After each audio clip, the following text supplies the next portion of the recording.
Hello everyone, दृष्टि foundation से मैं एडवोकेट दृष्टि आप सभी का स्वागत करती हूँ। आज हम लोग समझेंगे इंडेमनिटी बॉन्ड के बारे में।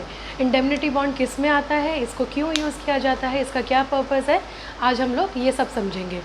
उससे पहले कि मैं आगे बढ़ूँ, मेरी आप सभी से रिक्वेस्ट है कि आप मेरे चैनल को लाइक, शेयर एंड सब्सक्राइब करना ना भूलें। तो चलो अब समझते हैं कि इंडेमनिटी बॉन्ड है क्या।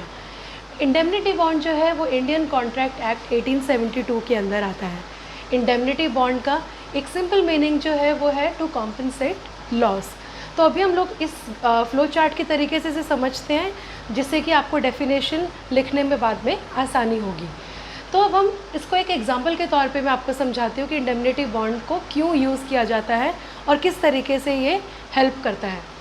एक है टर्म इंडेमनीफायर और दूसरी टर्म है इंडेमनिटी होल्डर।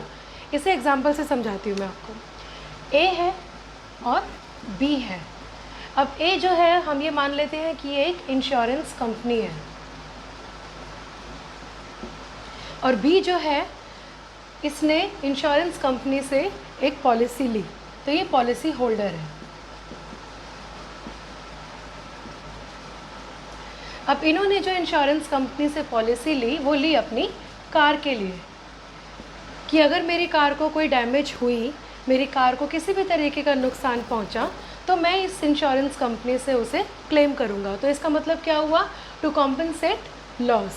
अपने लॉस को कॉम्पनसेट करने के लिए मैंने इंश्योरेंस कंपनी जो कि इंडेमनीफायर है उनके पास गया और उस इंश्योरेंस का मैंने क्लेम लिया।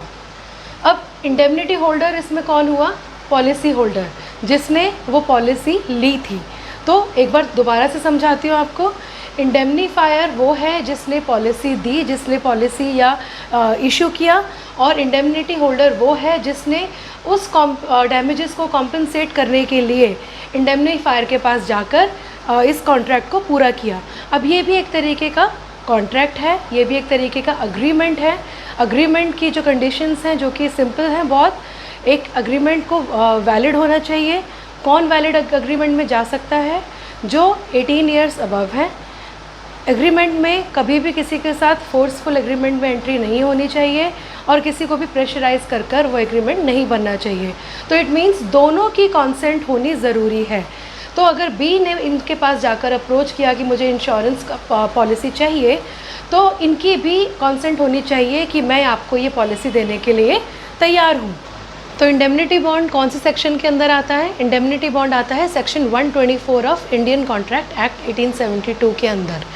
इसकी जो डेफिनेशन है वो ये है, पहले हम हिंदी में समझते हैं कि एक आदमी दूसरे आदमी से ये प्रॉमिस करता है या उनको श्योरिटी देता है कि वो उनके लॉस को कॉम्पनसेट करेगा। तो it means that one person assures और give surety to the another person that he is going to compensate the loss. So this is the definition of indemnity bond. Now what we will understand is what is indemnity holder and what are their rights. अब वो किसके अंदर आते हैं, वो आते हैं section 125 के अंदर, सेक्शन 125 के अंदर। तो अब हम इसको डिटेल में डिस्कस करेंगे और समझेंगे। ये समझेंगे कि राइट्स ऑफ इंडेमनिटी होल्डर क्या है। राइट्स ऑफ इंडेमनिटी होल्डर आते हैं section 125 of Indian contract act के अंदर। ये 3 तरीके के राइट्स होते हैं। पहला होता है टू रिकवर डैमेजेस, दूसरा है टू रिकवर कॉस्ट और तीसरा है टू रिकवर अ सम। अब हम इसे एक एग्जांपल के तौर पे समझते हैं कि इनका क्या मतलब होता है। डैमेजेस का मतलब क्या हुआ, एक एग्जांपल देती हूँ मैं आपको। ए ने इंश्योरेंस कंपनी के साथ एक कॉन्ट्रैक्ट में था कि मुझे कोई भी डैमेजेस हुई, फॉर एन एग्जांपल उसके ऊपर एक सूट डला कोर्ट के अंदर, और उस कोर्ट के अंदर ये डिक्री होती है या ये ऑर्डर आता है कि ये डैमेजेस का अमाउंट है जो कि आपको दूसरी पार्टी को देना है। अब वो जो डैमेजेस का अमाउंट होगा वो इंडेमनिटी होल्डर नहीं देगा, वो इंडेमनीफायर जो है वो बेयर करेगी। इसी तरीके से दूसरा एग्जांपल आता है कॉस्ट का। अब अगर कोई सूट डलता है, कोई केस डलता है इंडेमनिटी होल्डर के ऊपर, तो उसकी जो कॉस्टिंग है, कोई भी लॉयर के चार्जेस हैं, कोर्ट फी है, तो जिस तरीके से डैमेजेस रिकवर की गई थी इंडेमनीफायर से, इसी तरीके से कॉस्ट भी इंडेमनीफायर से ही रिकवर होगी। अब तीसरा पार्ट आता है सम। इसको मैं आपको थोड़ा अलग तरीके से समझाती हूँ। एग्जाम्पल हम केस का ही लेते हैं। केस चला, डैमेजेस का अमाउंट भी आया, कॉस्ट भी आई, सब कुछ आया उसके अंदर। अब वो दोनों पार्टीज़ ने सेटलमेंट कर ली। अब वो मीडिएशन में जो सेटलमेंट करते हैं तो जो भी अमाउंट उस मीडिएशन के अंदर निकल कर आता है, क्योंकि इंडेमनिटी होल्डर और इंडेमनीफायर के अंदर एक एग्रीमेंट था, एक वैलिड एग्रीमेंट था, तो उस कंडीशंस को पूरा करते हुए उस सम को भी इंडेमनीफायर ही बेयर करेगा। अब एक कंडीशन और आती है कि इसके अंदर नेचुरल कैलेमिटीज़ जो हैं वो कवर नहीं होती हैं। तो अगर जो भी कंडीशन इंडेमनीफायर ने उस कॉन्ट्रैक्ट के अंदर इंडेमनिटी होल्डर के साथ की थी, अगर वो पूरी हो रही हैं तो इंडेमनिटी होल्डर का पूरा राइट है वो डैमेजेस, कॉस्ट या सम इंडेमनीफायर से रिकवर कर सकते हैं। हम इसको समराइज़ करेंगे जो अभी तक हमने समझा। हमने समझा कि इंडियन कॉन्ट्रैक्ट एक्ट के अंदर इंडेमनिटी बॉन्ड आता है। इंडेमनिटी बॉन्ड का मतलब क्या है? वो एक तरीके का कॉन्ट्रैक्ट है जिसमें one party promises to save another party from the losses। ये आता है section 124 of Indian contract act के अंदर। इसके अंदर दो पार्टीज़ होती हैं। पहली पार्टी होती है इंडेमनीफायर, दूसरी पार्टी होती है इंडेमनिटी होल्डर। इंडेमनिटी होल्डर को हम इंडेमनीफाइड भी कहते हैं। अब हम समझेंगे कि राइट्स ऑफ इंडेमनिटी होल्डर क्या है।